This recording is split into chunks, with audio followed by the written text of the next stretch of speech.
Vous avez déjà vu une vidéo d'un parachutiste dont le parachute est emmêlé? C'est exactement ce qui se passe avec l'argent de la plupart des gens. L'épargne courante, le fonds d'urgence, les vacances d'été, le projet immobilier, tout dans le même compte, tout emmêlé. Et le jour où vous avez vraiment besoin d'argent, une panne, un licenciement, vous ne savez plus quoi toucher. Vous hésitez. Vous prenez la mauvaise décision. Un Suisse sur 5 ne peut pas faire face à une dépense imprévue de 2500 francs. Pas parce qu'il n'a pas d'argent, parce que son parachute est emmêlé, ou les deux. Et personne ne vous l'a jamais expliqué. Comment le démêler ou le constituer? En quelques minutes, et c'est réglé. Commençons par le commencement. Un fonds d'urgence, c'est un montant en cash, liquide, accessible en 24 heures, dédié uniquement aux urgences réelles. Ce n'est pas votre épargne courante, ce n'est pas votre troisième pilier, l'argent y est bloqué, sauf cas légaux spécifiques. Ce n'est pas votre LPP, inaccessible avant la retraite, sauf exception. Ce n'est pas un investissement, il ne doit pas être investi. C'est du cash, point. Et c'est la première brique à construire, avant tout le reste, avant le troisième pilier, avant les ETF, avant l'immobilier. Pourquoi c'est urgent en Suisse? L'enquête SILC de l'OFS mesure chaque année la capacité des ménages à faire face à une dépense imprévue de 2500 francs. Le résultat est stable depuis des années. Entre 20 et 21% de la population ne peut pas. Et ce chiffre cache une réalité encore plus frappante pour les jeunes.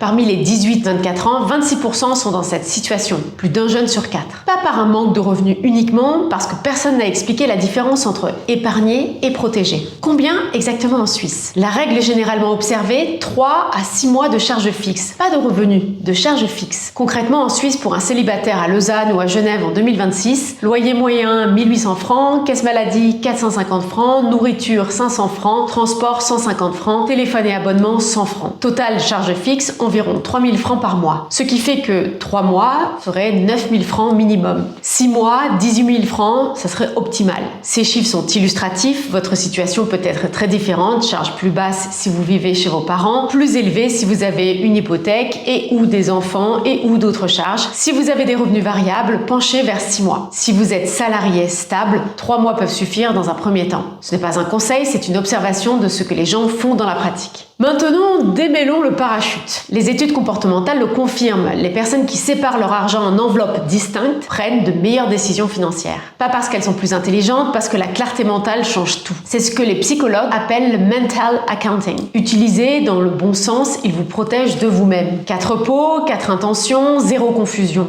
1. Le compte courant, pour les charges fixes du mois, loyer, caisse maladie, nourriture, transport. 2. Le fonds d'urgence sur un compte séparé, intouchable, sauf urgence réelle. Idéalement, il ne faut pas avoir de carte pour pouvoir retirer. Accessible en 24 heures, sans risque de perte en capital.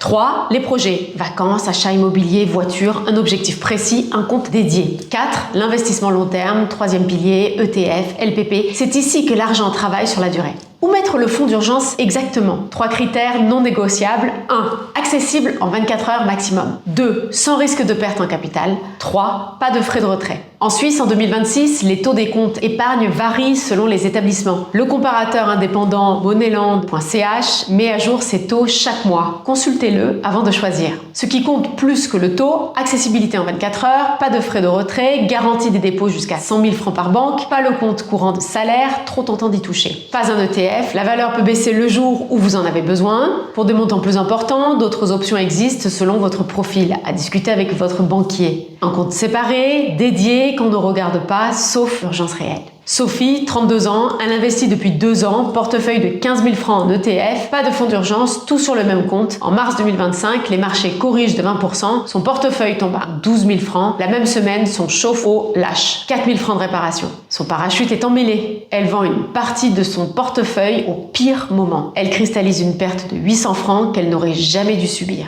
Marc, 35 ans, même profil, même portefeuille, mais il a démêlé son parachute. 12 000 francs sur un compte séparé, son fonds d'urgence, même chauffe-eau, même 4 000 francs, il paie depuis son fonds d'urgence, son portefeuille reste intact, il reconstituera son fonds d'urgence progressivement sur les 6 mois suivants. La différence, 800 francs de perte évitée et surtout la sérénité. 2 profils, 2 réalités. Léa, 24 ans, apprentie, salaire 1200 francs par mois, vit chez ses parents, charge fixe 400 francs. Objectif fonds d'urgence, 3 mois x 400 francs, soit 1200 francs, c'est le point de départ, pas 18 000 francs, 1200 francs. Elle met 100 francs par mois de côté sur un compte séparé. En 12 mois, elle a son filet. Ensuite, elle peut commencer à investir. Thomas, 42 ans, indépendant, revenu variable, certains mois 8 000 francs, d'autres 3 000, charge fixe 4 500 francs. Objectif, fonds d'urgence, 6 mois x 4 500 francs, soit 27 000 francs. Pourquoi 6 mois et pas 3? Parce que les indépendants ont des revenus variables et des délais de paiement clients. Une crise peut durer plus longtemps. Les 3 erreurs que je vois absolument tout le temps. Erreur numéro 1, confondre fonds d'urgence et épargne courante. Un fonds d'urgence, c'est intouchable, sauf urgence réelle. Pas les vacances, pas un nouveau téléphone, une urgence. Définissez vos critères avant d'en avoir besoin. Panne de voiture, oui. Billet d'avion en promo, non. Erreur numéro 2, investir avant d'avoir son fonds d'urgence. C'est l'erreur de Sophie. S'enfiler le premier imprévu force une vente au mauvais moment. L'ordre est important, fonds d'urgence d'abord, investissement ensuite. Erreur numéro 3, ne jamais le constituer après l'avoir utilisé. Sur 3 à 6 mois avant de repartir sur l'investissement à plein régime. Si vous retenez une seule chose, le fonds d'urgence n'est pas de l'argent qui dort, c'est votre parachute démêlé, prêt, disponible pour que tout le reste puisse voler librement. Et vous, est-ce que vous avez déjà calculé le montant exact de votre fonds d'urgence? Dites-le en commentaire, vous allez voir que vous n'êtes pas seul. La première chose à faire ce soir, prenez votre relevé bancaire, additionnez vos charges fixes mensuelles, multipliez par 3, c'est votre objectif minimum. Ce n'est pas un conseil financier, c'est une information. Ce que vous en faites, c'est votre décision. Avant de vraiment terminer, je voulais ajouter une partie bonus. Parce qu'à chaque fois que je parle de fonds d'urgence, il y a 3 questions qui reviennent systématiquement. Et si je ne les traite pas maintenant, je sais que vous allez me les poser en commentaire ou en message privé. Alors autant y répondre tout de suite. Question 1. Mais avec l'inflation, mon cash perd de la valeur chaque année? C'est la question qu'on me pose à chaque fois. Et c'est une bonne question parce que oui, techniquement, du cash qui dort, ça perd de la valeur à cause de l'inflation. Regardons les chiffres réels. En Suisse, l'inflation en 2025 a été de 0,2% en moyenne annuelle. En 2024, c'était 1,1%. Le pic récent, c'était en 2022 à 2,8%. Sur les 3 dernières années, on est en moyenne autour de 1,3% par an. Sur 10 000 francs laissés sur un compte épargne, ça représente environ 130 francs de pouvoir d'achat perdu par an. Disons 130 à 200 francs selon les périodes. À noter, certains comptes épargne en Suisse rémunèrent actuellement entre 0,3% et 0,8%, ce qui compense partiellement cette érosion. Pas totalement, mais partiellement.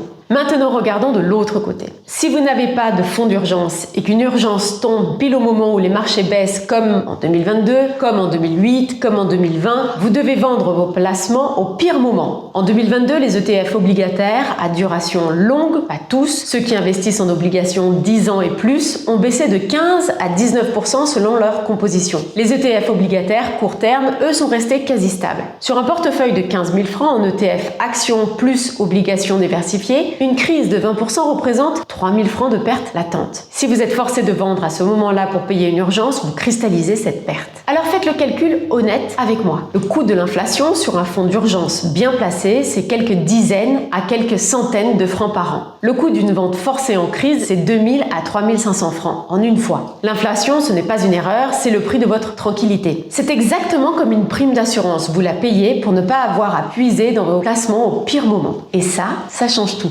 Question 2. Est-ce que je peux mettre mon fonds d'urgence sur un ETF obligataire peu risqué? La logique derrière cette question est les obligations, c'est safe, donc je peux optimiser mon fonds d'urgence en le mettant sur un ETF obligataire à 3%. Je comprends l'intuition, mais la réponse générale est non. Et laissez-moi vous expliquer les 3 raisons, parce que c'est une erreur que je vois faire avec des gens intelligents, y compris des collègues en finance. Première raison, les obligations à durée longue ou moyenne peuvent baisser. Je l'ai dit dans la question précédente. En 2022, les ETF obligataires euro aggregate longue duration ont baissé de 15 à 19%. Pourquoi? Parce que quand les taux d'intérêt montent rapidement, la valeur des obligations existantes descend mécaniquement. Plus la duration est longue, plus la baisse est forte. Un fonds d'urgence qui baisse de 15% au moment où vous en avez besoin, ce n'est plus un fonds d'urgence. C'est un placement qui a mal tourné. Deuxième raison, la liquidité. Un ETF liquide, ça prend 2 à 3 jours ouvrables pour vendre et récupérer l'argent sur votre compte. Plus les frais de courtage, plus le spread de la vente. Le chauffe-eau qui lâche un samedi soir, vous ne pouvez pas attendre mardi en espérant que les marchés n'aient pas bougé entre-temps. Troisième raison, l'intention. Un fonds d'urgence n'est pas un placement, c'est une assurance. On ne cherche pas à la faire fructifier. On cherche à ce qu'il soit là, intact, le jour où on en a besoin. Mélanger ces deux logiques, sécurité et rendement, c'est exactement comme utiliser votre extincteur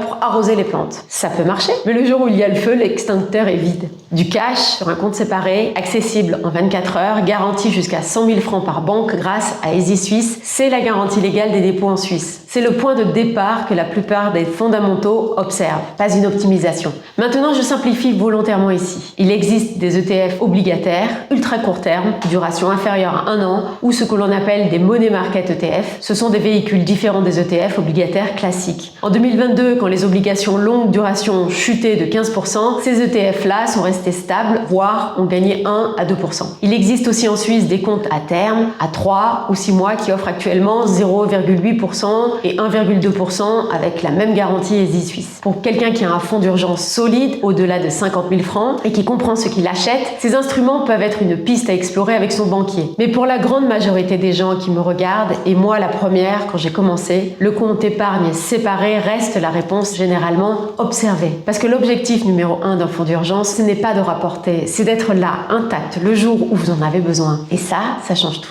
Question 3, fonds d'urgence en couple, en commun ou les deux séparés? Cette question-là, je l'ai reçue la semaine dernière par message privé et elle m'a fait réfléchir. Parce que la réponse évidente, la réponse simple, c'est un compte commun. Vous vivez ensemble, vous partagez les charges, un fonds d'urgence commun suffit. Mais après de nombreuses années dans la finance, j'ai vu trop de situations où cette réponse évidente coûtait très cher. L'approche que je vois fonctionner chez les couples organisés, c'est les deux. Un fonds d'urgence commun pour le foyer, 3 à 6 mois à des charges communes, c'est la base. Et une petite réserve individuelle pour chacun, 1 à 2 mois de charges personnelles, sur un compte que chacun contrôle seul.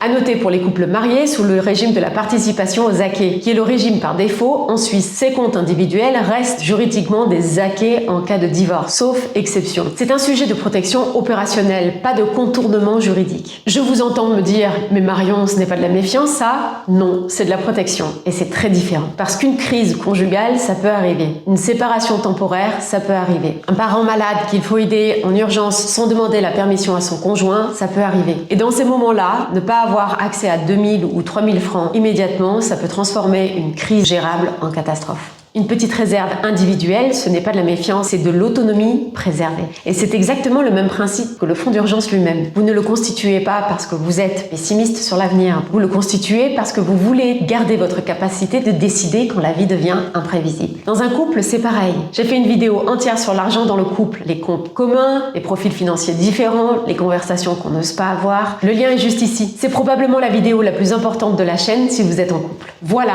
3 questions traitées. Si vous en avez d'autres sur le fonds d'urgence, des situations particulières, des cas qui ne rentrent pas dans ce que j'ai expliqué, écrivez-les en commentaire ou en message privé sur LinkedIn. Si une question revient souvent, j'en ferai une vidéo à part. Parce que c'est littéralement comme ça que cette chaîne se construit, à partir de vos vraies questions. Si cette vidéo vous a aidé à y voir plus clair, abonnez-vous. Chaque jeudi, un concept financier expliqué simplement. À très vite. Les opinions et points de vue que j'exprime dans cette vidéo sont les miens et ne constituent pas de conseils en investissement ou matière financière. Le contenu est fourni à titre informatif uniquement. Investir comporte des risques, y compris la perte potentielle du capital. Effectuez toujours vos propres recherches avant de prendre une décision d'investissement. Les performances passées ne garantissent pas les résultats futurs.